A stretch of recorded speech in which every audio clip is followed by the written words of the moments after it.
নমস্কার বন্ধুরা, আমি বাবলি। বাবলি কিচেনে সবাইকে জানাই নতুন একটা রেসিপিতে স্বাগত। তো আজকে কোনো রান্নার ঝামেলা নেই। তো আজ করব আম মাখা। তো পাকা আম নিয়েছি বড় একটা সাইজের। তো আমটাকে ভালো করে ধুয়ে নিয়েছি। ধুয়ে এভাবে লম্বা লম্বা করে আর এভাবে কেটে নেব পিস পিস করে। তো দেখতেও যেমন সুন্দর লাগে, খেতেও কিন্তু দারুণ মজাদার এই আম মাখাটা। তো অবশ্যই দেরি না করে পুরো ভিডিওটা শেষ পর্যন্ত দেখতে থাকুন। ভিডিওটি ভালো লাগলে অবশ্যই শেয়ার করতে একেবারেই ভুলবেন না। আমার যে সমস্ত নতুন নতুন বন্ধুরা আছে তাদেরকে দেখতে সুযোগ করে দেওয়ার জন্য অসংখ্য ধন্যবাদ আপনাদের। ভিডিওটি ভালো লাগলে অবশ্যই লাইক করে দেবেন।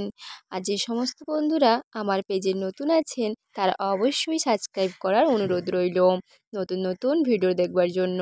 আর যারা ফেসবুক থেকে দেখছেন অবশ্যই পেজটিকে ফলো করে রাখবেন নতুন নতুন ভিডিও দেখার জন্য। এখানে একটু শক্ত দেখে আম নিয়েছি, একেবারে নরম নরম আম নিলে মাখাটা ভালো হবে না। আম মাখার জন্য একটা স্পেশাল মশলা নিয়ে নিয়েছি। এখানে মশলার সর্ষে বাটা নিয়েছি আর পোড়া শুকনো লঙ্কা। তো ভালো করে বেটে দিয়ে দিয়েছি মিক্সড করে। তো আর দিয়ে দিয়েছি লবণ আর কটা লেবুর পাতা। আমার এই স্পেশাল মশলাটা দিলে কিন্তু দুর্দান্ত স্বাদ আসে। আম মাখা দেখে মনে হচ্ছে কখন মাখা শেষ হবে আর কখন খাবো। বন্ধুরা, কার কার এই আম মাখা খুব পছন্দের জিনিস অবশ্যই কমেন্ট করে জানাবেন।